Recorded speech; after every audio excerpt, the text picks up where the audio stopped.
안녕하십니까. 저는 일본 이코퍼레이션 닷제이피의 염종선 대표입니다. 오늘 일본 그들은 누구인가에 대해서 여러분들께 설명을 드리겠습니다. 일본 진출을 하시려고 준비하시는 여러분들을 위해서 필요한 말씀을 드리려고 하는데요. 마지막 시간까지 함께 해주시기 바랍니다. 일단 저는 오늘 여러분들께 일본 진출을 위한 저의 경험을 나누고자 합니다. 그래서 제가 일본에서 어떠한 일들을 해왔는지 여러분들께 잠깐 제 프로필을 소개해드리고 그 다음 얘기를 이어가려고 합니다. 저는 현재 일본 이코퍼레이션 닷제이피의 대표고요. 20년 전에 창립한 회사입니다. 저희 이코퍼레이션 닷제이피는 디지털 트랜스포메이션 컨설팅을 주로 하고 있습니다. 주로 일본 정부, 지방자치단체, 그리고 일본의 각 기업들의 컨설팅을 하고 있습니다. 그리고 작년부터 일본을 대상으로 질병예측연구소를 설립해서 거기 일도 하고 있고요. 현재 일본 총무성의 전자정부 추진원입니다. 총무성은 한국으로 얘기하면 행정자치부가 되겠습니다. 전장부에 대해서 홍보하고 의견을 제시하는 일입니다. 그리고 또한 메지대학교 공공정책대학원에서 강사를 하고 있습니다. 주로 CIO를 하고자 하시는 분들, 그리고 현직 관공서의 CIO거나 기업의 CIO를 대상으로 강의를 하고 있습니다. 그리고 료비홀딩스라는 그룹의 경영전략 컨설턴트로 일하고 있습니다. 이 회사는 운수업이 메인이 되는 회사고요. IT 사업도 하고 있습니다. 그리고 퍼시픽 컨설턴트라는 일본 최고의 건축 컨설팅 회사 설계죠. 회사의 정보통신 전략 어드바이저를 2년 정도 했고요. 지금도 관련이 있습니다. 이 회사는 토목 쪽이죠. 그리고 일본에서 제일 비싸다는 제일 고급 병원인데요. 성누가 국제병원의 IT 어드바이저를 7년 정도 했습니다. 이 부분에서는 의료에 대한 경험을 가지고 있고요. 이하 또 사가현의 총괄본부 정보기획감, 사가현 교육청 정보기획감을 했습니다. 사가현이라는 곳은 한국으로 얘기하면 광역지방자치단체고요. 사가현은 대한민국의 전라남도와 자매결연 관계에 있습니다. 여기서 현청의 정보 시스템 관리, 개발, 그리고 교육청의 교육정보화를 담당했었습니다. 이러한 일본에서 여러 가지 분야의 경험을 했고요. 그 경험을 바탕으로 일본에서 컨설팅을 하고 있습니다. 저의 경험이 여러분들께 도움이 됐으면 하는 마음입니다. 일본에서는 그 전자정부의 시나리오, 전자정부 전자지자체의 전략이라는 책을 출판을 했습니다. 이것은 그 전자정부에 관련된 부분이고요. 그 다음에 모노츠쿠리를 바꾸는 IT 모노가타리라는 책을 출판을 했는데, 이것은 대한민국의 전 분야의 정부와 선진 사례, 그리고 제가 일본에서 현장에서 싸웠던 그런 경험들을 적은 책입니다. 이 세 권은 일본 사람을 위한 책이었고요. 올해 출판한 일본 관찰 30년 이라는 책이 한국에서 출판되었습니다. 저의 그 일본 생활에서의 경험, 그 다음에 일본 진출을 하고자 하는 한국 분들을 위한 정보를 주로 담았습니다. 이러한 경험을 가지고 오늘 여러분들께 말씀드리는 점 사전에 참고하시면 좋겠습니다. 그러면 지금부터는 일본 내 분야별 정보와 전략 컨설팅 레퍼런스에 대해서 말씀드리겠습니다. 저의 경험을 잠깐 소개시켜 드리겠는데요. 아까 말씀드렸던 저희는 그 전자정부 쪽 컨설팅 한다고 했잖아요. 그래서 행정정보화 분야에 있어서 일본국 사가현, 사가시청의 기관 행정정보 시스템 구축 컨설팅을 저희가 컨설팅 사업자로서 수행을 했고요. 일본 최초로 지방자치단체의 기관 시스템을 다운사이징한 프로젝트였습니다. 이 프로젝트는 저희가 컨설팅을 했고, 구축은 삼성 SDS가 맡아서 했고요. 이 시스템은 오늘 현재도 일본 최고의 시스템입니다. 또한 아까 제가 말씀드린 성누가 국제병원의 의료정보 시스템, 여기도 제가 컨설팅 하는 사람으로서 여기는 이제 IT 어드바이저로서 관여를 했고요. 일부 시스템은 저희 회사가 직접 개발을 했습니다. 특히 이곳에서는 건강진단센터 시스템을 저희가 주도적으로 구축을 했는데 지금도 일본에서 가장 선진적인 시스템이라고 평가받고 있습니다. 그 다음에 아까 제가 사가연의 정보기획감을 했었다고 했잖아요. 교육청에. 제가 교육청의 정보기획감으로 있으면서 사가현의 그 교육정보를 추진했는데요. 요즘 들어서 일본에서 저희 이 레퍼런스에 대해서 상당한 평가를 해주는 보도가 많이 나오고 있습니다. 왜냐하면 제가 이 부분은 10년 전에 했던 일인데 현재 일본이 한국도 그렇지만 코로나 때문에 인터넷으로 교육을 받는다든지 전자교과서를 쓴다든지 이런 교육 정보를 인지 시작했어요, 일본이. 그러다 보니까 선진 사례로 이 내용이 보도가 되고 있는 것이죠. 여기 그림에 보이시는 전자칠판, 이것도 대한민국 제품이고 이 교육 정보화에 한국 기업들이 많이 참여했습니다. 그리고 건설 정보화 분야에서는 아까 말씀드린 퍼시픽 컨설턴트라는 회사의 그룹웨어를 저희가 구축을 했고요. 이 그룹웨어도 대한민국의 그룹웨어 전문 기업인 가오나이라는 회사의 제품을 납품을 한 일이 되겠습니다.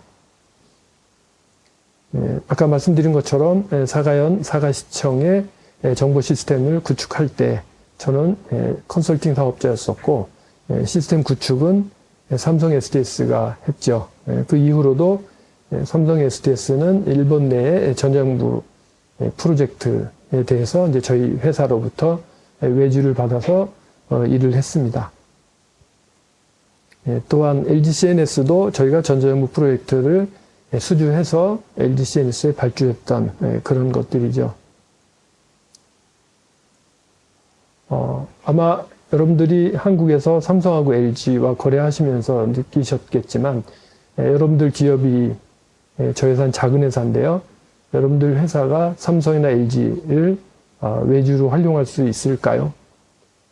제가 이 얘기를 왜 말씀드리냐면 일본에서는 삼성도 LG도 뚫지 못한 그 관공서 프로젝트를 저희가 수주를 했고 그 다음에 삼성이나 LG에 외주를 줄 수 하청을 줄 수 있었다는 것을 말씀드리는데 자, 이런 것들을 하기 위해서는 어떤 일들이 필요할까, 어떤 경험들이 필요할까에 대해서 말씀을 드리겠습니다. 제일 중요한 것은요, 대한민국이 일본보다 선진국이라는 것을 전제로 일본의 비즈니스를 추진해야 된다는 말씀을 드리고 싶습니다. 삼성과 LG가 일본에서 전자정부 프로젝트를 전혀 수주하지 못할 때 저희 회사가 수주를 했던 이유는 그 부분에 있습니다.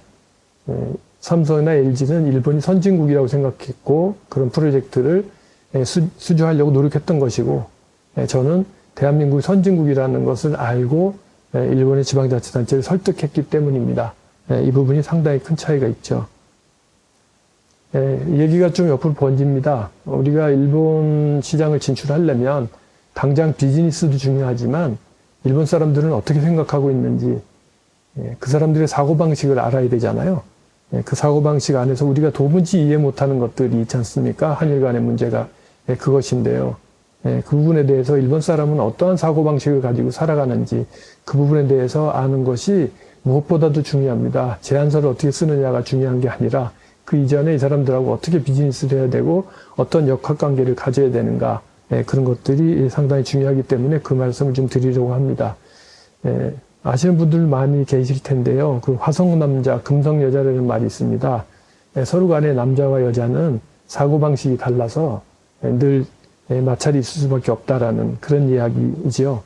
제가 보기에는 한국과 일본은 마치 화성남자와 금성여자 같은 그러한 사이라고 볼 수 있습니다. 그래서 언어가 통하지 않는 것이죠.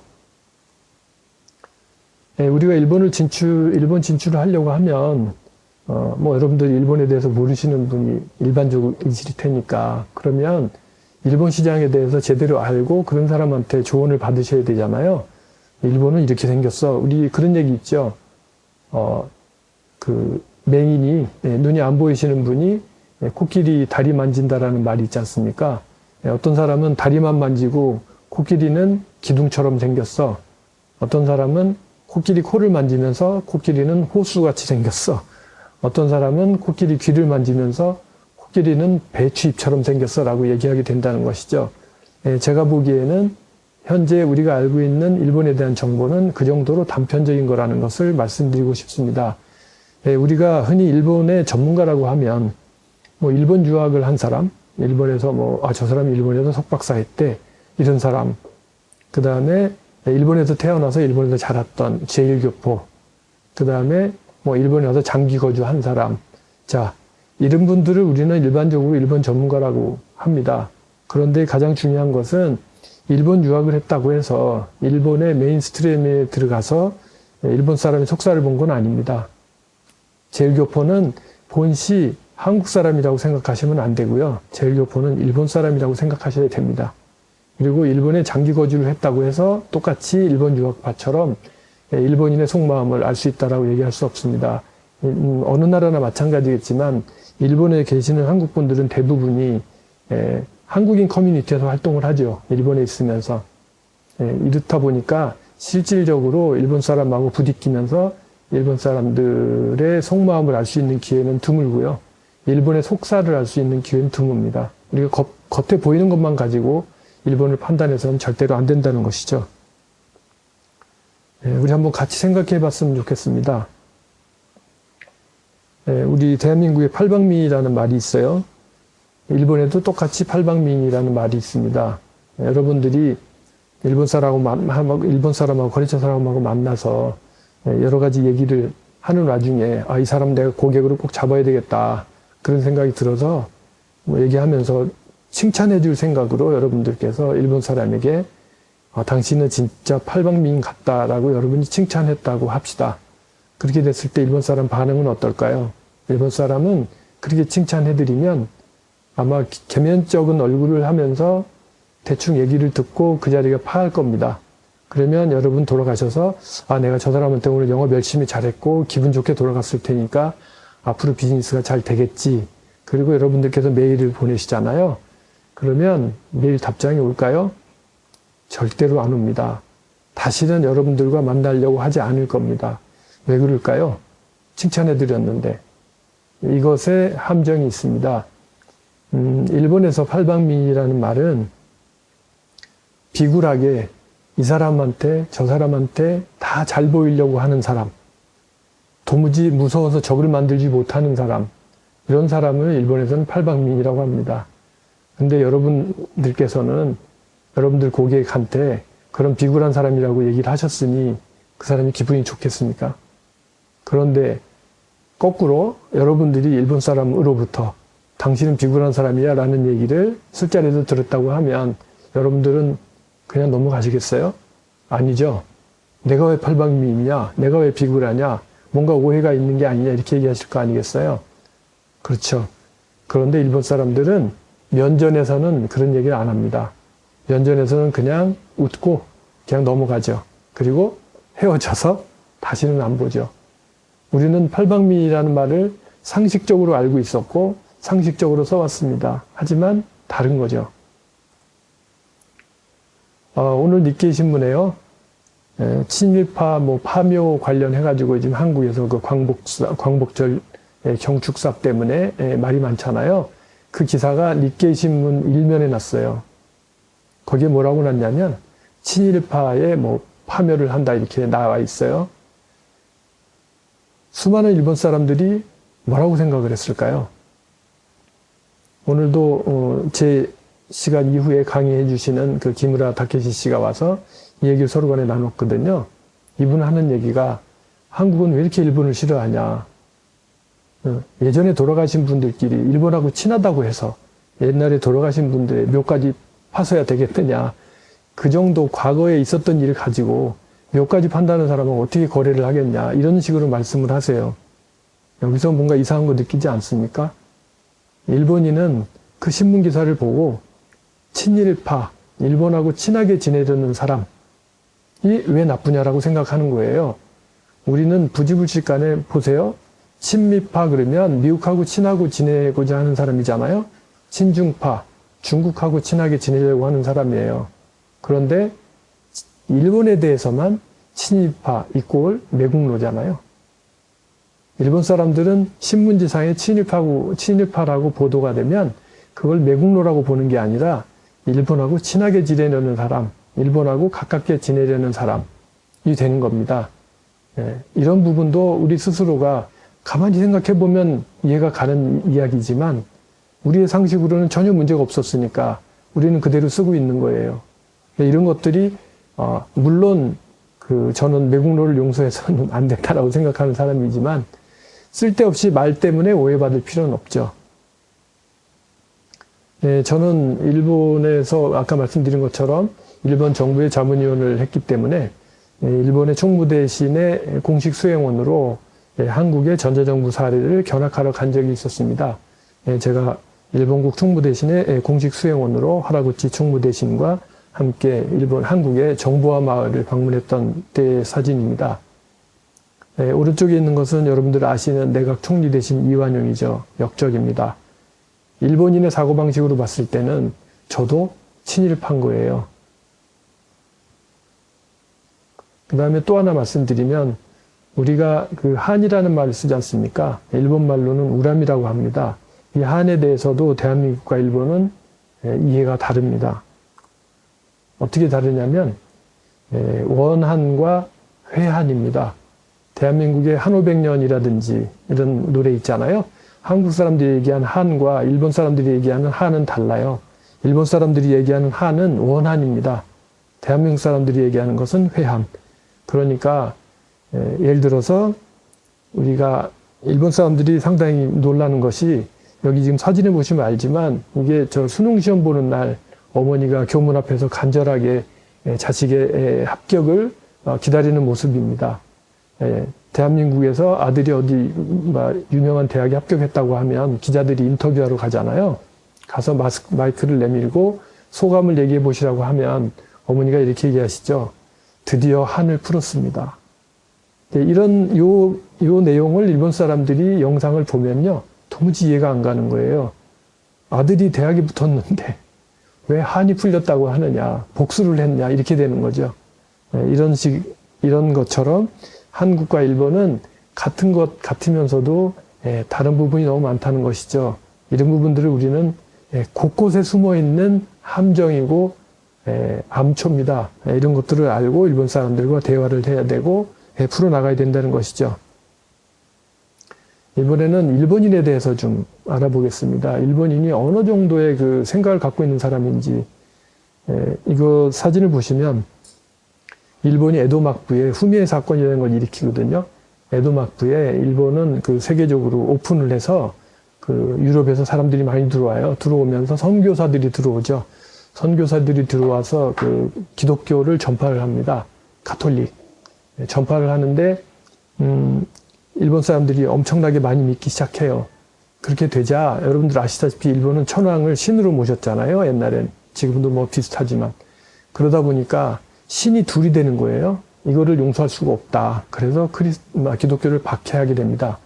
그래서 후미야라는 게 뭐냐면 이 사진에 있는 것처럼 지나가는 사람을 세워놓고 이 예수님이 그려져 있는 동판을 땅바닥에다 놓고 이걸 밟으라라고 얘기해요. 후미라는 것은 밟다라는 뜻이고 에라는 것은 그림이거든요.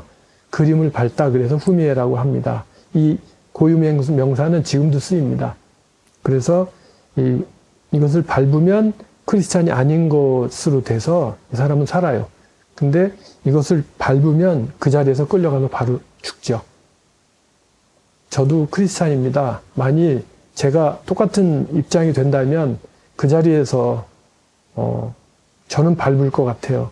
그래도 예수님이 용서해 주실 거라고 생각을 하는데 그럼 절체절명이잖아요. 거기서 내가 아닙니다라고 해서 꼭 죽어야 되나?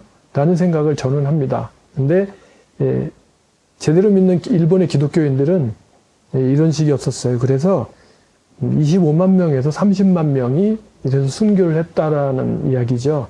이 정도로 일본 사람들은 고지식합니다. 일본이 태평양 전쟁을 일으켜서 패했잖아요. 근데 일본 사람들이 태평양 전쟁을 일으켜서 패한 것은 전쟁을 일으키기 전부터 패할 것이 정해져 있었고 많은 일본 사람들은 패할 것을 알고 있었습니다. 그런데 전쟁을 일으키게 된 것이죠. 일본 사람들의 특징을 제가 나열했는데요. 전술적 관점에는 강하나 전략적 사고에는 약합니다. 그러니까 이런 거 있죠. 전술과 전략에서 전술, 싸우는 기술, 총검술은 잘해도 어떻게 전략을 짜서 싸우지 않고 이길 수 있는가. 이런 것을 생각하는 능력은 엄청 떨어진다는 얘기입니다. 그 다음에 목적과 수단을 혼동합니다. 예를 들어서 교육정보를 추진한다 그러면 교육정보를 하는 목적이 있잖아요. 우리들 배우는 방식의 혁신이라든지 아이들이 단순히 암기가 아니라 이해를 해야 된다 해서 이해를 높이기 위해서 하는 것이잖아요.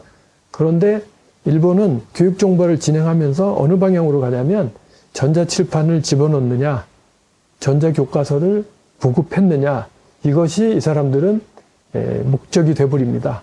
그래서 분명히 전자칠판이나 전자교과서는 수단이었잖아요. 근데 수단이라고 생각을 안 하고 그게 목적이 돼버려요. 그래서 처음에 생각했던 목적은 잊어버리는 거예요. 이게 일본 사람들이고요. 이래서 태평양 전쟁에 진 거고 지금도 다름이 없습니다. 그 다음에 어떠한 룰을 자기들이 만들기보다는 남이 만들어 놓은 룰에 순응하는데 적응되어 있는 사람들입니다. 그래서 우리가 일본하고 이런 비즈니스를 한다고 하면 힘들지만 우리가 룰을 만들어서 그 룰에 따라오게 만드는 그런 노력을 하시는 게 맞다고 봅니다. 아니면 그 사람들이 정해진 룰 안에서 우리가 싸워야 되는 것이죠. 그럼 불리하잖아요. 그 다음에 이렇게 변화하는 것을 되게 싫어합니다. 그래서 변화에 대한 저항과 두려움이 커서 변화를 못하는 거죠. 요 근래 그 코로나 때문에 일본에서 뭐 여러 가지 일본의 IT가 뒤처져 있다라는 얘기를 많이 들으셨을 거예요. 그런 부분들이 아마 여기에 해당되는 얘기일 거라고 보고요. 대한민국도 사실 패거리 문화라는 게 있지만 일본의 패거리 문화는 좀 심합니다. 나중에 또 자세히 얘기할 기회가 있으면 말씀드리겠고, 그 다음에 합리적인 판단보다는 감성적인 판단을 중요시합니다. 합리적인 판단이라는 게 뭐냐면요, 우리들 비즈니스에 비근해서 비교해서 얘기를 하면 우리가 제안 드리는 대로 이런 식으로 하시면 가격도 내려가고 사용하기도 편리해지고 좋지 않습니까? 라고 얘기를 하면 한국은 그 말이 사실이라면 바꾸려고 하죠. 일본은 그럼에도 불구하고 안 바꿔요. 왜냐? 그걸 바꾸게 되면 내가 했던 일도 바꿔야 되고 나하고 거래하는 사람도 바꿔야 되기 때문인 것이죠. 이해가 안 가실 거예요. 그 다음에 일본에서는 공기를 읽는 집단적 사고 그리고 책임 회피 본성이라는 게 있어요. 공기를 읽는다는 말은 일본어인데요. 한국말로 얘기하면 분위기 파악이라고 생각하시면 됩니다. 어떤 것이 옳다고 생각하더라도 어떤 것이 그러다라고 생각하더라도 모여있는 사람들끼리 공기를 읽어요. 분위기 파악을 해서 내가 먼저 주장을 하지는 않습니다. 누군가가 주장하면 거기에 동조하는 걸 잘하죠. 그래서 일본에서는 이사회 같은 걸 열 때 결코 내가 책임질 테니까 따라와 이런 얘기 하는 사람이 없어요. 어떻게 얘기하다 보면 결론이 그냥 나는 거죠. 그러다 보니까 어떤 일을 벌였을 때 그 일을 누가 시작을 했냐라는 사람이 없어요. 그러니까 책임질 사람도 없는 거죠. 우리가 정보 시스템을 혁신한다거나 할 때는 반드시 누군가가 총대를 매야 되잖아요. 총대를 맨 사람이 없다라는 것이죠. 일본의 역사는 되풀이됩니다. 세계 제2차 대전에서 일본이 왜 졌는지에 대해서 간단하게 설명을 드릴게요. 그리고 이때는 실제 전쟁이지만 지금은 경제 전쟁입니다. 실제 전쟁에서 진 이후 그대로 일본은 경제 전쟁에서도 패하고 있다는 것을 말씀드리고 싶어요. 아까 첫 번째 말씀드린 게 의사결정 프로세스가 엉망이라고 했잖아요. 아까 말씀드린 것처럼 태평양 전쟁은 분명히 벌어졌고 우리가 보기에는 천황이나 도조 히데키라는 총리가 책임자일 텐데요. 일본식으로 얘기하면 책임자가 없어요. 천황이 전쟁하자는 얘기 직접 자기 입으로 한 적이 없고요. 도조 히데키가 전쟁하자라는 얘기를 직접 한 게 아닌 거예요. 다 모아놓고 회의를 했는데 결론적으로 전쟁하는 걸 결론이 났고 그래서 총리도 전쟁을 합시다. 그리고 천황한테 보고를 해서 그렇게 하세요. 이렇게 된 거지 누군가가 전쟁을 하자라고 한 건 아니라는 거죠. 그 다음에 그렇기 때문에 거꾸로 태평양 전쟁의 책임자는 없다. 라고 이 사람들은 우리한테 얘기를 하고 우리는 그걸 받아들일 수가 없는 겁니다. 결과적으로 모든 책임은 천황에게 있는 거라고 생각을 하죠. 그런데 그러면 천황이 권력이 셀 것 같지 않습니까? 안 그렇습니다. 천황이라는 사람을 놓고 그 밑에 있는 사람들이 자기들 편리하게 천황을 이용할 뿐이라는 것이죠. 전쟁 전에는 천황에도 어느 정도 힘이 있었겠지만 그렇지는 않습니다. 메이지신을 우리는 대한민국에서 메이지신을 배울 때 아주 훌륭한 거라고 배우는데 반드시 그렇지만은 않습니다. 메이지신을 여러분들이 들었다면 존황양이라는 말을 들으셨을 거예요. 천황을 높이 받들고 외세를 쫓아내자라는 거잖아요. 그러면 천황을 소위 유신을 일으킨 사람들은 천황을 존중했어야 되잖아요. 근데 안 그렇거든요. 천황이 거주하는 궁궐에다가 총질을 해대고 했던 사람들입니다. 그러니까 천황은 자기들이 상징적으로 필요했던 거예요. 그런 것처럼 아까 말씀드린 태평양 전쟁을 개전했던 결정도 항복했던 결정도 다 공동 책임이었다는 거죠. 아까 제가 말씀드린 것처럼 일본 사람이 혁신을 두려워한다고 했잖아요. 그걸 간단하게 말씀드리면 태평양 전쟁 때 일본의 해군이 좀 강력했잖아요. 그래 러시아랑 붙어서 이기고 했는데 그때 당시에는요. 해전에서 이기려면 어떻게 했어야 됐냐면 밤에 캄캄할 때 적선에 가까이 다가가서 기습 공격을 하면 유리했던 거라고 해요. 그래서 여기 사진에 보시면 알지만 그 군인이 망원경으로 멀리 바라보죠. 그런데 이 일본 해군의 그 망원경 보는 그 능력이 엄청났다고 해요. 보통 보면 3km, 밤에 한 3km, 4km 보인다고 합니다. 밤에 칠흑 같은 그 바다에서는 완전히 껌껌하대요. 달빛이 없으면. 그런데 이 사람들은 멀리까지 봤다는 거예요. 미국은 그거 절반밖에는 못 보고. 그래서 전쟁을 하면 일본 해군이 아주 유리했다는 겁니다. 왜냐하면 먼저 보니까요. 그죠? 근데 미국은 못 보고. 그랬는데 미군이 어떻게 생각했냐면 우리는 도저히 못 보니까 이 싸움을 어떻게 나갈까라고 생각했을 때 이거 멀리 보는 훈련을 시키는 것을 선택한 것이 아니고 미군은 레이더를 개발합니다. 이때 당시까지는 레이더가 없었다고 해요. 그래서 레이더를 개발해갖고 레이더를 배에다 장착을 했겠죠. 그러면 아무리 일본이 조용히 다가와도 미리 알고 있는 거 아닙니까? 그때부터는 지는 거죠. 그러면 그 전쟁에서 졌으면 일본 군이 왜 졌을까라고 생각해보고 그게 레이더 때문에 졌다는 생각을 해야 되는데 그렇게 생각 안 하고 훈련이 부족했다. 그래서 여러분들 군대 생활을 하실 때 저도 그랬지만 많이 맞았잖아요. 맞으면 능력이 좀 올라가긴 합니다. 그래서 3km밖에 못 봤을 때 많이 맞으면 4km까지 볼 수 있고요. 또 맞으면 5km까지 볼 수 있고 그래서 8km까지 끌어올렸다고 해요. 그럼에도 불구하고 계속 지는 거죠. 왜 질까? 생각해보고 다음을 극복해 나갔어야 됐죠. 누군가가 일본 군 중에 누군가가 레이더가 필요하다고 얘기를 했답니다. 그랬더니 일본 군 상층부에서 뭐라고 얘기했냐면 그따위 장난감 가지고 이기려고 생각하니까 전쟁에 진다. 군기가 빠졌다. 그런 식으로 얘기했다고 하는 거죠. 그 다음에 또 하나 문제 해결 접근 방식에 대한 차이입니다. 일본에서 여러분들 보셨겠지만 제로센이라고 전투기가 있잖아요.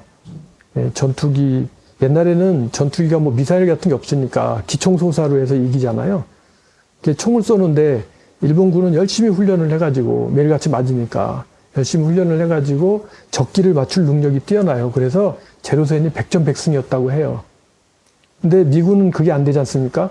그래서 결국 미군이 계속 지는 거예요. 그래서 미군이 발명한 제품이 오른쪽에 있는 그 미사일 같이 생긴 거 있잖아요. 이게 VT 신관이라고 하는데 요즘에 얘기하는 클러스터 폭탄이랍니다. 이거는 뭐냐면 적의 전투기 근처에 가서 터지는데 터질 때 클러스터 폭탄이 왜 그 조각조각 파편이 많이 생기잖아요. 그래서 그 파편이 비행기에 박히는 거죠. 여러분들 아시겠지만 비행기는 그 전부 연료 탱크잖아요. 근데 이때 당시에는 일본의 비행기는요, 무게를 가볍게 하기 위해서 가벼운 양철판으로 만들었대요. 양철판 안에 연료가 들어가 있는 거 아니겠어요? 그러니까 파편이 튀면 바로 불이 붙는 거죠. 그래서 이기게 됐다는 것이죠. 이런 부분 봤을 때 미국적 사고방식과 일본의 사고방식이 다른 것을 느끼실 수 있을 겁니다. 결국 이러한 레이더 문제라든지 VT 신관이라든지 이런 것들을 일본에서도 다 몰랐느냐? 그게 아닌 거죠. 오른쪽에 있는 그 미쓰비시 중공업에서 이런 걸 개발했던 기술자가 얘기를 했다는 거예요. 아무리 얘기를 해도 그 군기가 빠졌다라고만 얘기를 한다. 이 하라다 중장이라는 사람이 그렇게 얘기했다는 거죠. 정신일도 하사불성이라고. 이렇게 해서 전쟁에 졌다라는 거예요. 이게 일본 사람의 멘탈이고요. 마지막으로 하나만 더 말씀드리면 일본 사람의 멘탈, 심성, 우리하고 어떻게 다른지를 설명드리고 싶어요. 여기 잉크가 있습니다. 그리고 마분지가 있죠. 잉크를 한 방울 마분지에 떨어뜨리면 한국 사람들은 잉크가 어떻게 돼요? 잉크가 사지사방으로 튀잖아요. 한국 사람들은 이런 성격이라고 저는 생각합니다. 근데 일본 사람들은 크리넥스 티슈 같은 거예요. 그래서 한 방울 떨어뜨리면 티슈 어떻게 되죠? 소리 소문 없이 조용히 퍼져나가잖아요. 이런 식의 심성의 차이를 가지고 있다는 것을 아시면 되고요. 그러니까 일본에서 극히 일부가 전쟁을 하자라고 하게 되면 일본은 또다시 전쟁을 할 거라고 저는 생각을 합니다. 마지막으로 일본인의 완고함에 대해서 결정판인데요. 끝판왕입니다. 1942년부터 45년까지 이 오노다 소이라는 사람은 필리핀의 밀림에서 전쟁을 했던 사람입니다. 전쟁 끝에 전우들은 다 죽고 다 철수했는데 이 사람 혼자서 30년 동안 1974년까지 밀림 속에서 혼자서 전쟁을 했어요. 그래서 혼자 나와가지고 미군 기지 있으면 습격하고 들어가고 이렇게 했다라는 거죠. 이것을 미국 군도 그렇고 필리핀 군도 그렇고 이제 소문이 있었다라는 거예요. 저 밀림 안에 일본 군이 있다. 30년 동안 혼자서 초급 무패간에 그래서 일본에다 알렸다는 거예요. 그래서 일본 정부가 찾아와서 그 사람을 찾아서 전쟁은 30년 전에 끝났다. 돌아가자라고 얘기했더니 이 사람이 뭐라 그랬냐면 나는 군인이다. 내 직속 상관이 전쟁이 끝났다라고 부대 복귀 명령을 내리지 않았기 때문에 난 돌아갈 수 없다. 당신이 아무리 일본 정부의 고관이라도 나는 내 직속 상관의 명령이 아니면 움직이지 않겠다라고 얘기를 해요. 그래서 일본 정부 사람은 되돌아갔고 어떻게 이 사람의 연줄 상사가 되는 사람을 데리고 오죠. 그래서 그 사람한테 이 오노다 소이라는 사람이 인사를 하는 그런 풍경입니다. 이런 식으로 고지식한 거죠. 30년 동안 전쟁이 끝난 이후에 아무런 연락도 없고 삐라도 날라오고 전쟁 끝났다. 아무리 봐도 끝난 것 같으면 그럼 끝났으면 돌아와야죠. 그랬는데 이 사람은 30년 동안 명령이 없었다 그러고 있었다는 것이죠. 이런 식으로 일본 사람이 엄청나게 완고합니다. 반면 일본 사람이 상당히 유연한 사고방식을 갖고 있다는 것도 참고하셨으면 좋겠습니다. 일본에서는요, 은어로 쓰이는 말 중에 가스미 가세키 문학이라고 해요. 이것들은 일본 그 관료들이 어떤 법령의 문서라든지 이걸 작성을 할 때 그 빠져나갈 수 있는 군형을 만든다고 하는 것이죠. 얼마 전에 일본 정부가 만든 디지털 전자정부법이라는 게 있어요. 이것은 한국의 전자정부법을 많이 뺏겼다고 제가 보거든요. 제가 번역도 해줬고.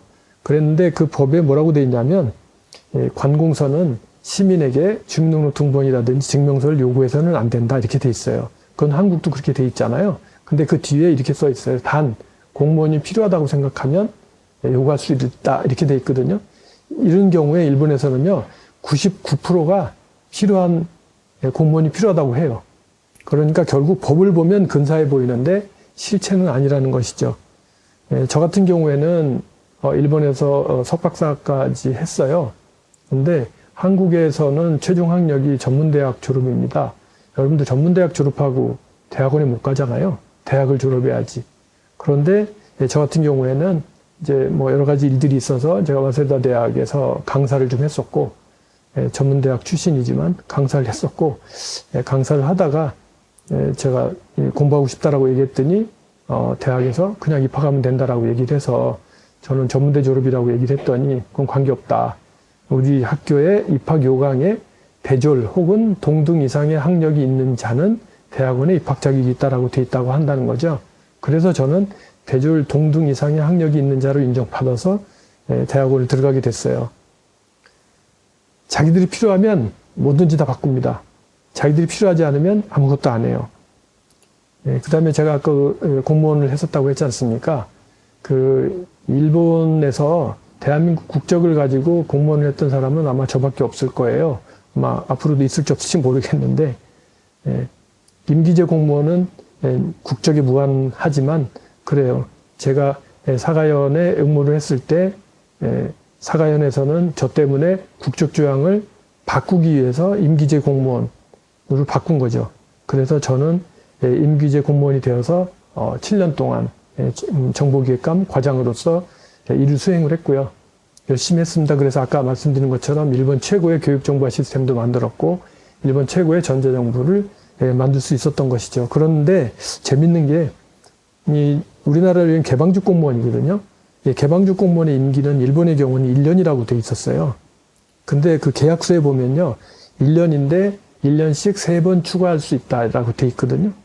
그래서 저는 3년만 하면 되는 줄 알았어요. 3년 뒤에 제가 그만두려고 했더니 좀 더 해달라고 얘기를 해요. 아니 계약이 3년이지 않느냐 그랬더니 그 밑에 읽어보라고. 그 밑에 뭐라고 써 있냐면요. 총무부장이 필요하다고 생각되면 연장할 수도 있다라는 말이 붙어 있어요. 그래서 결국 제가 실련했고요. 계속 해달라는 거를 저도 사업을 해야 되니까 더 이상 그 돈도 안 되는 가서 공무원 할 수 있을 수 없어갖고 제가 그만두고 나왔죠. 이런 식으로 일본은 상당히 유연한 사고방식을 가지고 있어요. 그러니까 우리가 일본 사람들한테 이 어려운 일본 사람들한테 혁신 마인드를 갖춰주고자 해서 그 사람들이 마음이 바뀌어야 우리의 솔루션들이 팔리잖아요. 두 가지라는 거죠. 완고한 사람들이지만 그 사람들의 허점을 찾아내거나 그 사람들이 필요한 사람이 되거나 우리가 정필요하다는 것을 그 사람들한테 인식시키면 일본은 바뀐다는 것입니다. 그 다음에 요즘 분위기가 한일 간에 살벌하지 않습니까? 그래서 상당히 힘듭니다. 공공기관도 그렇고 민간기업도 그렇고 한국 제품을 판매한다는 것이. 근데 이제 저희 회사 같은 경우에는 이노베이션을 주로 하기 때문에 일본 경제도 어렵잖아요. 그러니까 저희는 컨설팅을 하다 보니 저희는 어떤 한일 관계의 영향을 그렇게 크게 받지는 않습니다만 나머지 일본 회사들은 상당히 영향을 많이 받죠. 근데 여기서 좀 보시면 일본에는 친한파가 있고 혐한파가 있고 한국에 대해서 적극적 관심을 가지고 있지만 친한파까지는 아닌 사람이 있고요. 그 다음에 소극적인 무관심을 가진 사람들이 있어요. 그래서 친한파, 적극적 관심, 소극적 무관심 이 부분들 다 합치게 되면 대충 80% 이상의 사람들이 한국하고 친해질 수 있는 배경이 있는 사람들이에요. 그런데 한일 관계가 나빠지게 되면 소극적 무관심자들은 혐한으로 돌아서고요. 적극적 관심이 있던 사람들은 입을 다물죠. 그래서 결국 친한파 밖에 남지 않는 겁니다. 그래서 우리가 한일 관계를 풀어나가는 부분도 소극적 무관심, 적극적 관심, 친한파를 어떻게 우리 편으로 만드느냐가 가장 중요한 거죠. 이제 본론으로 돌아가서 한일 간 경제협력을 위해서 일본을 좀 압시다라고 말씀드리겠습니다. 요즘 일본인의 사고는 그럼 태평양 전쟁 때 비교해서 바뀌었을까요? 유연한 사고방식은 똑같습니다. 여러분들 제가 어렸을 때 알프스의 소녀 하이디라는 만화가 있었는데 알프스의 소녀 하이디의 무대가 나는 스위스인 줄 알았어요. 근데 스위스가 아니고 일본이더라고요. 이게 일본 사람이 만든 만화죠.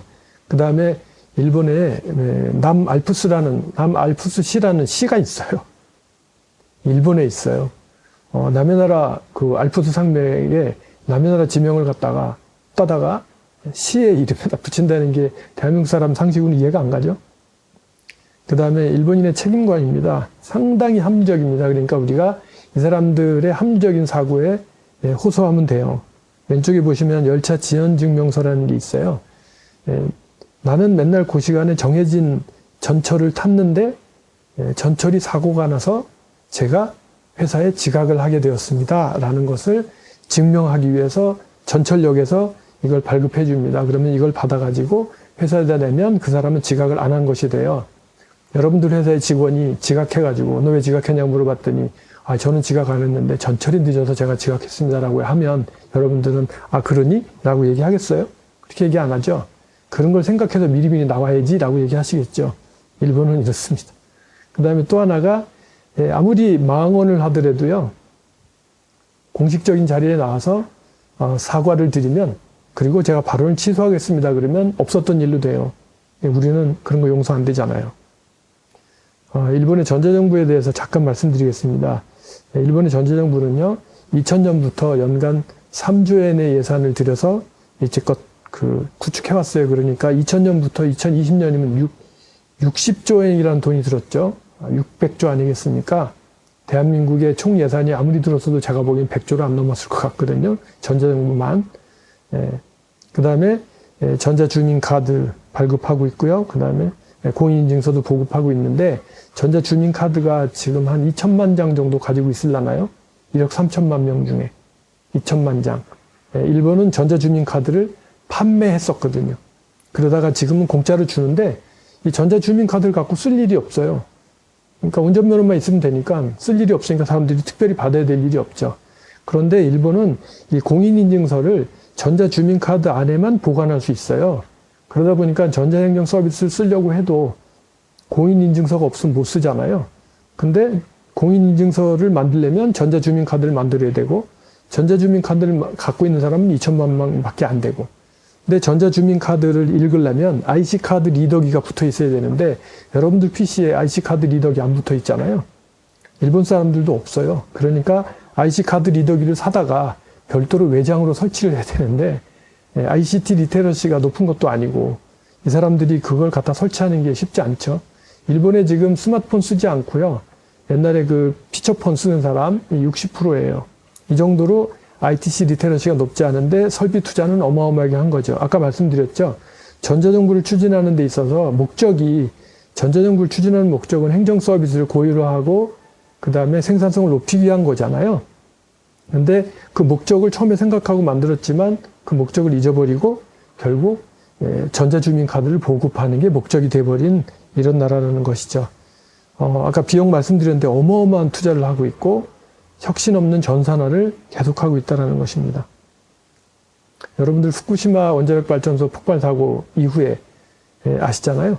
후쿠시마 지방에 이 쓰나미가 오니까 쓰나미를 막아야 된다 그래서 그 바닷가에요, 높이 15m, 총 연장 400km에 총 예산 400km, 죄송합니다. 40km, 총 예산 350억엔을 들여서 이러한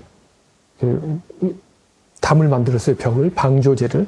그랬더니 여기 이 마을에 살던 사람들이 예전에는 바다를 바라보면 바다가 보였잖아요. 근데 지금은 바다를 바라보면 콘크리트 장벽만 보이는 거예요. 그래서 그 동네는 지금 이 바닷가에는 사람이 안 산다는 거예요. 이런 낭비를 하는 거죠. 그 다음에 이제 국민연금을 전산화를 했는데요. 전산화하면서 데이터 입력을 잘못해가지고 연금 기록이 5천만 건이 사라진 거예요. 그래서 연금을 받으려고 하는데 당신 연금 낸 기록이 없다 그래갖고 난리가 났었죠. 그래서 아베가 지금 원래 1차 아베 내각이었다가 지금 2차잖아요. 1차 때 이것 때문에 쫓겨났죠. 그래서 열심히 데이터를 찾았는데 아무리 찾아도 2천만 건은 발견이 안 되더라.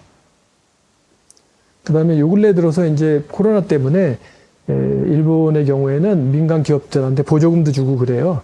그런데 보조금을 주는 사업을 했는데 이 보조금을 정부가 나눠주는 게 아니라 그 어떤 단체를, 업계 단체가 만든 단체에다가 수의계약으로 돈을 줘요.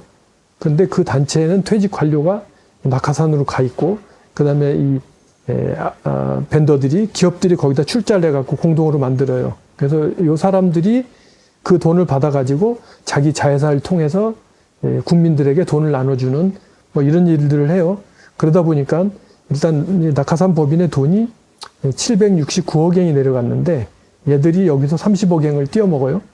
띄어먹고 그 다음에 전통 덴츠라는 회사, 이게 한국으로 얘기하면 제일기획이나 이런 회사입니다.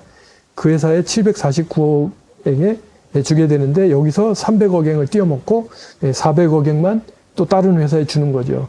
뭐 이런 식으로 일본은 이게 관민유착이 생활화되어 있습니다. 여기를 우리는 파고 들어가야 되는 거예요. 여러분들 우리나라에도 긴급생활지원금인가 줬잖아요. 우리나라는 그거 보급하는데 뭐 진짜 뭐 한 달도 안 걸렸다고 하고 이미 다 썼다고 하죠. 일본은 아직까지도 지불이 안 된 데가 많아요. 이거를 한다고 전자정부 시스템을 만들어서 전자민원으로 입력을 하라 그래갖고 저도 입력을 했거든요. 스마트폰으로. 했는데 하다 못하겠더라고요. 뭐 복잡해가지고. 그래서 근데 또 열심히 한 사람들이 있어요. 열심히 입력을 했는데 결국 입력하면 그거를 전산 처리가 돼야 되잖아요. 근데 시청에서는 정작 그 시스템하고 주민등록 시스템하고 연계가 안 돼 있어서 이거를 온 거를 엑셀로 쫙 인쇄를 해가지고 다 1대1 손으로 매칭해가면서 입력을 했다는 거예요. 그래서 지방자치단체 공무원들이 호소를 하는 거죠. 시민들한테. 절대로 저 전자민원을 하시지 말고 종이로 신청해달라고 했다라는 거죠. 이제까지 일본의 현황에 대해서 말씀드렸습니다. 일본은 잃어버린 20년이라고 해요. 일본이 산업혁명에서 뭐 총화로 그 주목을 받고 한참 이렇게 잘 나갈 때 거기서부터 지금 이제 20년이 지나 30년이 다 돼 가는데 제가 보기엔 일본은 그때 일본은 사회주의였던 것 같아요. 지금은 자본주의로 바뀌어가고 있어요. 그리고 이 사람들은 그때 당시에 자기들이 성공했던 것에 대해서 아직도 잊지 못하고 있어요. 그래서 아직도 일본은 선진국이라고 생각을 하고 있고 일본은 산업경제에서 지식경제로 전환을 못하고 있습니다. 그리고 과거에서 배우지 않는 일본, 일본은 아직까지 현대사를 제대로 가르치지 않고 있고요. 그 다음에 아직도 제국주의자가 친미 세력으로 바뀌어서 그 사람들이 반공주의자로 변신해서 오늘의 일본을 지배하죠. 이거 보면 또 반전주의자가 제국주의자들한테 빨갱이로 몰려서 탄압을 받는 걸 보면 대한민국하고 별로 다른 게 없다라는 생각이 드네요. 어쨌든 그래서 일본은 그런 화려했던 과거의 회기를 꿈꾸고 있습니다. 일본이 부자나라라고 하는데 부자나라일 수도 있어요. 여기 보시면 일본이 2019년 4월 시점에 실질 일본의 GDP가요 539조 엔. 그 다음에 2019년 4월 시점에 정부 채무 잔고, 그죠? 채무 잔고가 정부 국채 발행 총액 있죠? 1325조 엔입니다. 보세요. GDP의 3배입니다. 그 다음에 매년 재정 적자가 50조 엔씩 나요. 국민으로부터 거두는 세금이 올해 아마 55조였던 것 같은데 지출하는 돈은 95조죠. 그래서 이런 식으로 매년 재정 적자가 50조 엔씩 불어나고 있어요. 그러면 이게 국채 늘어날 거 아니겠습니까? 대한민국 한번 볼까요? 대한민국은 여기 없는데, 대한민국은 보시면 지금 요 근래에 왜 우리 그 코로나 때문에 정부가 국채를 발행하겠다고 했더니 국채 발행 비율이 높아서 나라가 망한다고 하셨잖아요. 대한민국 국채 발행 비율이 그래서 40%지 않습니까? 일본은 몇 프로죠? 일본은 3배입니다. 아베노믹스라는 것이 일부 대한민국의 그 일본을 좋아하는 사람들은 아베노믹스 때문에 일본이 번창했다고 얘기하는데 제가 보기엔 거짓말입니다. 앞으로 일본이 그 부활하기 위해서는 재정 수입의 감소, 그 다음에 재정 지출의 증가에 대응해야 되잖아요. 그러니까 아까 말씀드린 것처럼 걷는 세금은 45조 엔인데 90조를 지출해서야 재정이 건전화 되겠어요. 이러기 위해서는 혁신이 필요하죠.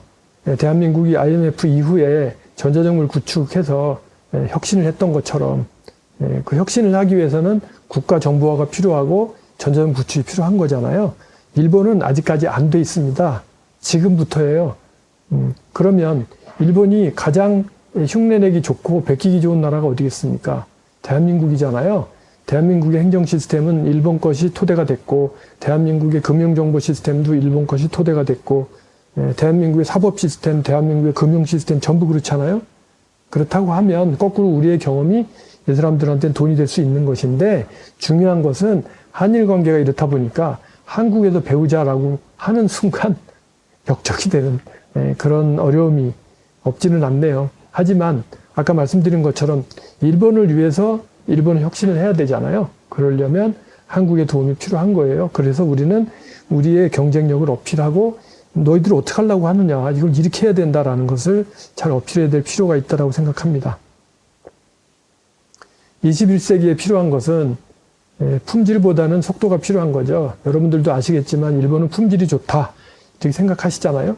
근데 품질보다는 속도가 더 중요한 거잖아요. 지금은 우리 대한민국의 빨리빨리 정신이 이제서야 효과를 발휘할 때가 됐다라는 것이죠. 그 다음에 그 안주하기보다는 도전하는 정신. 대한민국에서는 썩은 나무, 일본은요, 한국의 돌다리도 두드려보고 걷는다는 말이 있잖아요. 근데 한국은 제가 보기에 썩은 나무 다리도 일단 건너고 보죠. 근데 요즘 일본 사람들을 보면 이 사람들은 돌다리를 계속 두드려요. 계속 두드리면 언젠가는 돌다리가 깨질 거 아니겠어요? 그러면 거봐, 저 다리는 원래 금이 가 있었어 라고 해서 자기 합리를 하죠. 그 다음에 이제 디지털 노마드 있잖아요. 제로 베이스에서 뭔가 출발하는 거, 이런 걸 우린 잘하잖아요. 근데 일본은 그게 잘 안 돼요. 정보화 사회. 대한민국은 얼마 전에 보니까 스마트폰 보급률이 90%가 넘었죠. 일본은 40%라고 했고요.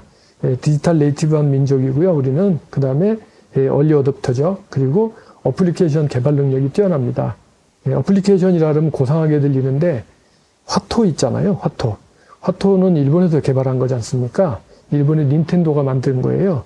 그걸 가져와서 대한민국에서 하는데 일본에서는 화토 가지고 노는 방법이 한두 가지밖에 없답니다. 근데 대한민국은 수십 가지가 있잖아요. 무슨 전두환 고돌이도 있고 김영삼 고돌이도 있고 많잖아요. 그죠? 이러한 응용하는 능력, 그래서 우리는 그 화토를 즐기잖아요. 이게 어플리케이션인 겁니다. 그런 능력이 우린 뛰어나다는 것이고, 대한민국에서는 용꼬리보다는 뱃머리가 되라고 하잖아요. 그래서 창업하는 사람들이 많고, 일본에서는 그런 거 안 하죠. 그래서 이 창업 정신이 별로 없다라는 것. 그래서 우리의 장점과 일본의 단점은 반비례한다는 거예요. 우리의 장점은 이 사람들 약점이에요. 그러니까 서로 간에 있는 거 가지고 품질도 중요하잖아요. 그 다음에 현상 유지도 사실 중요해요. 안정적인 거. 도전 정신도 중요한 것이고, 창업하는 것도 중요하지만 기업한 회사를 잘 유지하는 것도 중요하죠. 산업혁명 패러다임에서는 우리가 패배했어요. 그렇기 때문에 일본으로부터 여러 가지 외주 받는다든지 하청받은 그랬잖아요. 구로공단에 옛날에 우리 부품단지가 있었고, 그래서 한국에서는 가마우지 경제라고 하죠. 우리가 열심히 해서 일본이 돈 버는. 근데 디지털 혁명 시대에서는 우리가 이길 수 있고, 저는 거꾸로 가마우지 경제의 반대가 되는 것들을 우리가 할 수 있다고 생각하는 거예요. 우리의 솔루션들을 일본에 판매하고 우리의 어플리케이션 일본에 판매했을 경우에 일본의 시스템이 다 대한민국의 기술로 구축이 됐다고 하면 유지보수 비용도 그렇고 앞으로 업그레이드도 그렇고 다 한국에 오겠죠. 이런 것을 만들어가는 게 제 꿈이고 여러분들하고 함께 일을 하고 싶은 거예요. 저 혼자 힘으로는 도저히 안 되고 그런 생각을 갖고 있는 여러분들하고 나이파처럼 정보통신산업진흥원처럼 지원해 주시는 분들과 함께 일을 해나가고 싶다고 생각합니다. 키워드로 보는 한국과 일본의 차이, IT 산업의 차이인데요. 일단 시장, 대한민국 작고 일본은 크고, 그 다음에 일본의 그 IT 산업 구조는 멤머스 베이스입니다. 아무리 대기업이라도. 그리고 한국도 멤머스가 없진 않지만 여러분들 개발하신 솔루션도 있잖아요. 그죠? 우리가 훨씬 더 많습니다. 일본에는 일본에서 개발한 솔루션이 거의 없습니다. 그 다음에 엔지니어가 우리는 틈만 나면 독립하려고 하지만 일본은 절대로 정년 때까지 붙어 있으려고 하고요. IT를 어떻게 이용하느냐? 일본은 전자계산 시스템의 연장으로 이용하고 있고 우리는 혁신의 수단으로 이용하고 있습니다. 일본은 산업혁명 패러다임이 아직 있고 대한민국은 지식혁명 패러다임이고요. 일본의 경우에는 더 이상 성장할 데가 없는 성숙사회고 우리는 아직도 성장해야 되는 사회입니다. 그리고 일본의 경우에는 성숙된 사회이기 때문에 먹이사슬이 완성돼 있어요. 아까 정부하고 민간기업하고 다 짜고 치는 이런 세상, 그런 것들이 있는데 대한민국은 대신 재벌을 중심으로 한 독점적인 거래. 그래서 우리 중소기업들이 힘들잖아요. 그래서 저는 중소기업들이 해외 진출, 특히 일본 진출하시기를 권하는 것이죠. 여러분들이 한국에 계시면서 아무리 열심히 해도 삼성이나 LG를 외주 업체로 쓰실 수는 없을 거니까요. 저는 예전에 구로공단에서 일했었어요. 왼쪽에 있는 사진이 구로공단 사진이죠. 지금 우리 구로 디지털 단지 아닙니까? 이것만 봐도 한국이 어떻게 변화하고 있는지를 알 수 있어요. 왼쪽에 있는 제가 20살 시절에 구로공단에서 소위 공돌이로 있을 때 찍은 사진이고요. 이야기를 정리하겠습니다. 지금의 일본은 산업혁명 시대의 패러다임을 기반으로 성공한 나라입니다. 근데 그들이 기득권을 형성하고 있기 때문에 디지털 혁명으로 가기가 어려워요. 그래서 20년 동안 못 갔던 거고 이제 나라가 어려운 지경에 빠졌기 때문에 드디어 바뀌지 않겠는가라는 것을 저는 보고요. 언젠가는 바뀌겠죠. 그 다음에 뭐 대한민국은 IMF 같은 위기가 있었기 때문에 오히려 극복했던 부분도 있잖아요. 근데 아까 말씀드린 것처럼 일본도 뭐 3년에서 5년 정도면 IMF 위기가 올 거라고 해요. 바뀌겠죠. 우리가 벤치마킹하기 좋은 나라고요. 그 다음에 일본의 IT 산업은 아까 말씀드린 것처럼 전부 맨먼스로 하드 코딩이에요. 근데 대한민국은 대부분 이제 하드 코딩 안 하고 솔루션 이용하잖아요. 그 대한민국 솔루션이 일본에 와서 하드 코딩을 하는 사람들한테 적용이 되면 좋을 거라고 생각하고요. 일본의 경제적 상황, 정치적 상황을 봐서 지속적으로 관찰하고 일본 시장 진출을 위한 체계적인 준비를 하고 진출하시면 좋겠어요. 여러분들 그 사이에 수많은 한국 기업들이 일본에 나와서 열심히 싸웠지만 수많은 실패를 하고 시행착오를 했죠. 근데 실패하고 시행착오를 한 이유는 제가 오늘 말씀드린 것처럼 기본의 기본이 되는 일본을 잘 몰랐다라는 것. 그것이 가장 크고요. 또 하나는 이런 변화가 느린 일본하고 비즈니스를 하는 데 있어서 우리가 어떨 때는 비용을 덜 들이고 시간을 많이 들여서 지공작전을 펴야 될 분야가 있고요. 속공을 해야 되는 분야가 있어요. 근데 제가 보기에는 수많은 한국 기업들은 다 속공작전으로 나왔기 때문에 그 사이에 시장이 성숙되기 전에 망한 거죠. 예를 들면 일회용 기저귀 있잖아요. 일회용 기저귀를 개발한 것은 존슨앤존슨이라고 하더라고요. 근데 그 일회용 기저귀를 가지고 돈을 버는 것은 팸퍼스라고 하더라고요. 뭐냐면 너무 빨리 그거를 개발해서도 안 되는 거고 시간에 맞춰야 되죠. 그런 것들을 우리가 알고 비즈니스를 펼쳐나가면 좋을 거라고 생각합니다. 제 시간 이후에는 일본의 니케이 컴퓨터의 편집장이셨고 지금은 편집위원이신 기무라 다케지 씨가 일본 IT 기업에 대해서 여러 가지 말씀도 해주시고 일본 시장 진출할 때 이런 것들을 고민해라라는 그런 얘기를 많이 해주실 거예요. 많이 참조하셔야 되고요.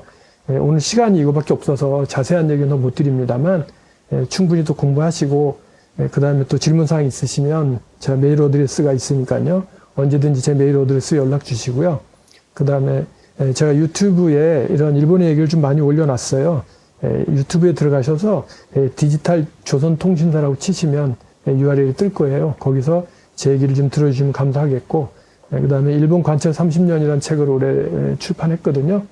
그 책을 보시면 여러 가지 여러분들이 참고되시는 내용들이 많이 있을 것이라고 봅니다. 오늘 긴 시간 제 얘기 들어주셔서 감사합니다. 고맙습니다.